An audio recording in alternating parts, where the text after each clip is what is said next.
او د هغې نه علاوه دا جومات زموږ ډېر اشد ضرورت و. زموږ سره د مانځه لپاره حال نه و، برنډه کې به مونځ کوو، اوړي ژمي کې به ډېر تکلیف و. نو الحمدلله د الله په فضل سره او د الله رب کریم په توفیق سره دا ځای مونږه زرخرید واغستو د جومات دپاره، په پیسو باندې مو واغستو او ځان هم ورته لنډ تنګ کړو، مسلمانانو پکې اخلاص تعاون وکړو، هغه ځای برابر شو. چې د دنیا نظام الله رب العزت پیدا کو او پاک معصومین انبیای راولېږل، نو پاک انبیای کرام علیهم الصلاۃ والسلام پورې به هم خلکو ویل چې دا ساحر دی او دا مجنون دی او دا دی او دا دی. نو د دین خدمت چې کله کیږي زموږ مشران استادان موږ ته دا ول خبره کوي چې کله پتا پورې کم الزامونه لګیدل ته په دې خوشاله کې چې الله تعالی په دې کار کې قبولیت درکړي، چې په کم کار کې پتا باندې اعتراض نه کېدو، پتا پسې طنز نه کېدو، نو ته پوه شې چې ستا کار الله ته نه دی قبول. علماو دا جماعتونه دا مدرسې نه وي آبادولې، نو نن زما پاکستان چې کم په نوم د اسلامي جمهوریت پاکستان باندې آزاد شوی دی، نن چې کم زما د معیشت کم کاروبار دی هغه ټول د اسلام پر رڼا کې دا تعلیم مال علماء راکړي دي. که زما جمعات منبر د هر قسمه پنځه وخته مونږ د څومره مسایل دي د دې ټول کومه رهنمایي دا زما عالم کوي. که زما د بچی تربیت ته د وړوکوالي نه زما ټول د عالم د تربیت کوي. زما کله کور کې د معاشرتي زنانو کم نظام دی، کم اصولي ژوند دی، دا ټول تربیت دا رهنمایي زما د علماء پر رڼا کې ده. أرأيت الذي يكذب بالدين فذلك الذي يدع اليتيم ولا يحض على طعام المسكين فويل للمصلين الذين هم عن صلاتهم ساهون الذين هم يراءون ويمنعون الماعون. استغفر جوړیږي د ټول انسانیت لپاره ذریعہ د نجات وګرځي. چا په دې کې څومره منډه والي، څومره تړله واړي، څومره قرباني کړي، ټولو ته اجر په دنیا او په آخرت باندې ورکړي. دا کار شروع کېږي ته پکې خپل مدد شامل حال کړي، څنګه چې د انبیا علیه الصلاة والسلام سره د اصحاب رضوان الله اجمعین سره او د نیکانو خلکو سره مدد ته دغه شان زموږ د عاجزانو د دې بیکارو او د دې کمزورو خلکو سره خپل مدد شامل حال کړي. په دې کې څومره د عالمان صاحبان دي، زموږ د اورینونه څومره زموږ تبلیغ والا ملګري دي. السلام علیکم ورحمت الله وبرکاته. ملګرو سید الرحمن کاکا خیل ستاسو په درانه خدمت کې د معیارو د مدرسه عبدالله بن عباس رضی الله عنه د سور پل له خوانه مخاطب یم. څنګه چې تاسو ته پته ده چې دلته د یو جومات ابتدا وشوه، چونکې مدرسه د ډېر مخکې نه ده، د 2-3 کال نه ده، خو د جومات ابتدا وشو. ډېر بابرکته مجلس دی. په دغه مجلس کې تاسو ګورئ د موبایل په سترګه باندې علماء کرام هم راغلي دي او د کلي علاقې مشران هم راغلي دي. د ټول نه مخکې مفتی امتیاز صاحب تاسو ته مبارکبادي پیش کوو. د دې خوشحالۍ په موقع باندې څه وایي؟ جزاک الله، الله جزای خیر درکړي. او د ټولو ناول خو د ټولو مشرانو زموږ د دې کلي د سپین ږیرو او چې څومره قدرمن عزتمن خلک دي، د ټولو شکریا ادا کوم چې په دې مصروفه وخت کې د الله د رضا لپاره هغې دلته کې رالو او قدمونه یې کېښودو. الله دې د هغې د هر یو قدم د ایمان په تله کې واچوي. الله تاسو ټول له جزای خیر درکړي. بس دا جومات جوړول، مدرسه جوړول، دا زموږ د ټولو مسلمانانو مشترکه کار دی او دا زموږ او ستاسو یو ایمانی غیرت دی او ایمانی ضرورت دی چې انشاءالله موږ به د الله د کورونه آباد ساتو. دغه حوالې سره د سور پل سره خوا کې تکیه محله کې مدرسه ابن عباس رضی الله تعالی عنهما تقریبا د هغې 4-5 کاله وشو چې هغې آباده ده. اوس سلونو په تعداد کې په هغې کې طلبه کرام سبق ویل الحمدلله. ډېر پکې زموږ د دې کلي علاقې دي، ډېر علما شو، مولیان شو، الله دې ډېر د خیر کار واغست. او د هغې نه علاوه دا جومات زموږ ډېر اشد ضرورت و. زموږ سره د مانځه لپاره حال نه و، برنډه کې به مونځ کوو، اوړي ژمي کې به ډېر تکلیف و. نو الحمدلله د الله په فضل سره او د الله رب کریم په توفیق سره دا ځای مونږه زرخرید واغستو د جومات دپاره، په پیسو باندې مو واغستو او ځان هم ورته لنډ تنګ کړو، مسلمانانو پکې اخلاص تعاون وکړو، هغه ځای برابر شو او انشاءالله نن هغه ورځ راغله الله پاک موږ باندې چې دلته کې د خیر سره د جومات افتتاح دا راته ووایي مولوي صاحب چې په روز کال غالبا مولانا محمد ادریس صاحب راغلی و، الله پاک دې د هغې قبر د نور نه ډک کړي. هغې د دې جومات ابتدا کړې وه، خو د اوسه پورې د تعطل شکار شوي وه، وخت پکې ډېر زیات ولګېد. څه وجه وه؟ آیا د فنډ څه کمی او که نه څه نور بل څه وجه؟ بالکل جی، بس حضرت شیخ صاحب رحمه الله دې الله پاک قبر د جنت د باغچونو باغچه وګرځي، چونکې د هغې راتګ او دلته راوستل دا ډېر یو ګران کار و او زموږ زړه دا غوښته ځکه چې د هغې د مقابلې عالم، د هغې د پایې عالم ډېر کم کوزو. نو موږ دا غوښتل چې یاره د هغې په لاس باندې موږ د خپل جومات افتتاح وکړو. قبل از وقت موږ افتتاح کړې وه، بیا د هغې لپاره موږ سوچ فکر او نقشه وه، څه اکټیویټیز وو، هغه هم برابرول. الحمدلله نن هغه موقع وه چې هر څه برابر شو، په هغې باندې موږ شروع وکړل. د شیخ صاحب روح ته خو به ډېر زیات خوشحالي به هغه چې موږ دعوت ورکوو، نو خدای شته موږ له ټیم نه راکوو، خو چې موږ ورته دا ویو چې یاره د جومات افتتاح ده نو ډېر په خوشحالۍ باندې ډېر په خوشحالۍ باندې چې د جمعات افتتاح ده په دې کې مطلب زما قدمونه استعمال شي زما خبره وچلېږي نو ډېر په خوشحالۍ باندې هغه موږ له ټیم راکړو دقه په دقه نوم موږ راوستی و الحمدلله نو دا د هغې برکت دی الحمدلله چې نن هغې په قبر کې دي خو د هغې د خولې نه وتلې خبره د هغې هغه افتتاح هغې ته الله پاک وجود ورکړو میلاویږي بوده مفتي محمد پیاز صاحب دته خو د ټول نه مخکې تاسو ته مبارکبادي پیش کوو دا راته وایي چې یو عظیم کار تاسو شروع کړی دی مدرسه وه بیا د هغې نه وروسته دلته جومات و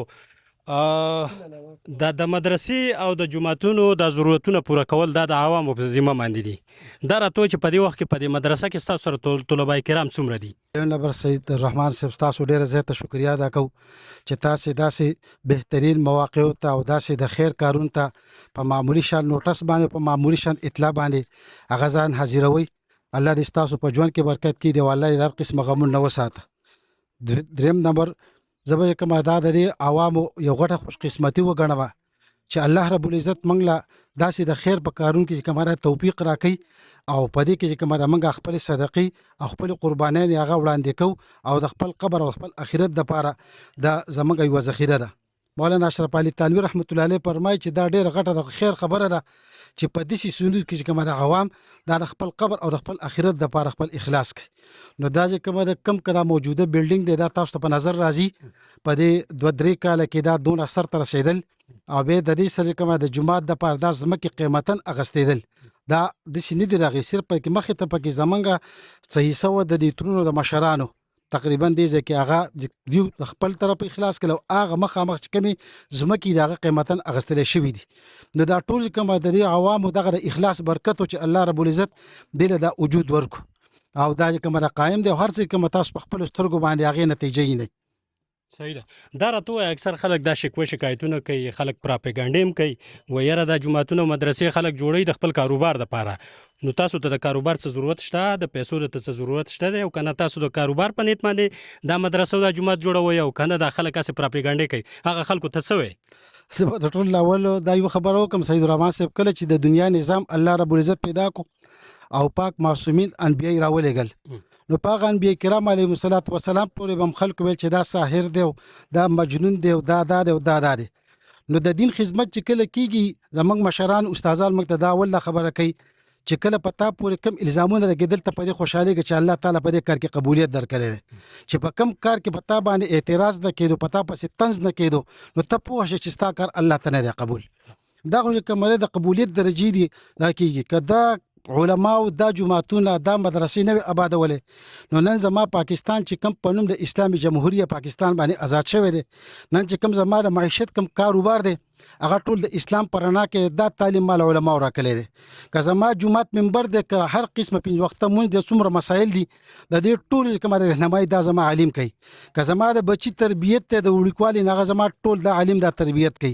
زما کړه کور کې د معاشرتي زنانو کم نظام دی کم اصولي ژوند دی د ټول تربیت دا رهنمایي زما د علماء پرانا کې ده کدا علماء زما سره نن به زما پاکستان د کانګرس او د يهودیت پرانا کې بدل تختوي او خلک به د هیڅ سنه بنوي خبر د زناور په شان ژوند به دا خود دغه علماء هغه برکات دي چې دا رڼاګانې موږ ته مخې ته راغلي دي زمونږ په زړونو کې د اسلام هغه مینه او هغه محبت شته او هر قسمه قربانیت او هر قسمه اخلاص ته دا تیار دا هغه علماء او دغه د علوم انوارات هغه برکات دي دغه برکات دي چې ملاوي خدای ته وایي چې په دې مدرسه کې تاسو سره د طلبای کرامو تعداد څومره دی مقیمین څومره دي او د بار نه څومره خلک راځي د موږ سره تقریبا په مدرسه کې مسافر طالبان د 90 پور مسافر طالبان نو ټوټل چې کومه د مدارس ته مدرسې ته د کلینا او د خواف شاطرافو نه ټوټل تعداد د 300 پورې کسان راځي او کوم علوم حاصلې په دې کې تقریبا د علوم دینیه وفاق المدارس سره کوم ټاچ دی هغه چې کوم د علوم حاصلېږي د 15مې درجه پورې پکې علوم حاصلېږي د دنه علاوه د حفظ او د ناظری پکې کلاسونه دي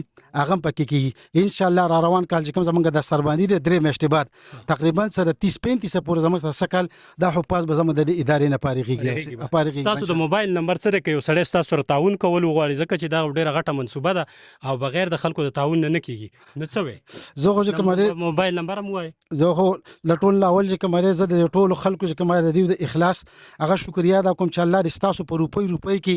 په کروڑاو په ارباو دی ولکه الله برکت واچي او الله دې دا قربانانه د قبر او د آخرت د پاره ذخیره جوړ کړي دا چې دا ټول ستاسو اخلاص دی منګه خدمت کړي الله موږ له خدمت توفیق راکړي کمن ګلګیت ته تلو کمن پنډۍ ته تلو کمن اسلام آباد ته تلو چې څومره مسافرونه دي کم ځکې دي ټول زموږ سره هر یو کمره په اخلاص سره خپل لبیک ویلې دي دا د هغه اخلاص برکت د دې سرپرستی ذمہ داری چې کمره هغه د مولانا مفتی امتیاز صاحب او زموږ مولانا فیاض صاحب د ذمہ داری زموږ سره الله دې زموږ د خدمت د خپل دربار کې قبول کړي زموږ چې کمره نمبر دی زما 0306 570 598 او د مولانا مفتی امتیاز صاحب نمبر دی 0305 95 505 په اخر کې د خلکو ته څه پیغام ورکړي اکثر کتا سو ګوري د ټیک ټاک دور دی د پهاشي دور دی مطلب د پلاح العاب کې نوجوانان مبتلا دي نو خپل د نوجوانان ته څه پیغام ورکړي والدینو ته څه پیغام ورکړي مفتی صاحب سید الرحمن صاحب الله خوشاله که بس نوجوانانو ته خصوصي دا پیغام ورکوم چې نیک صحبت سره کینی تبلیغي جماعت سره ځان وابسته کړي مدرسو سره علماو سره نیکانو صالحانو سره کینی بچ په پاتې شي دنیا به محفوظ آخرت به محفوظ بچي په مدرسو کې بچي بالکل په مدرسو کې داخل کې د دنیا تعلیم چې اړول لحاظونه ساتي چې د دنیا تعلیم خرابېږي د دنیا زمونږ عام تعلیم اکثر خلک زمونږ استادونه دهریان کړو په دې وجه باندې چې دنیا تعلیم ته وراچو د مدرسو د جماعتونو نه لري کو کوي دی بالکل ضروری دی انتهایی لازمی دی خو کپر کستا بچی ته بدل کی چې بل لار روان دی بیت بالکل الله وباسه جمعه ته والا کا مدرسې ته والا کا تبلیغی لار کی وباسه چې ستا بچی محفوظ پاتې شي اخیره کې چې څومره زمونږ مسافرونه دي که په سعودي عرب کې دي او که په ګلګیت کې دي کراچۍ کې دي پنډۍ کې دي لاهور اسلام آباد هر ځای کې اندرون ملک بیرون ملک زمونږ د مدرسې سره چې څومره مینه محبت الفت ساتي تعاون کې اخلاص کې خصوصي دعاګانې کوو سار مخامخ د الله رب کریم دې راغي د اخلاص قبول او منظور کې الله دې مصیبتونو محفوظ کړي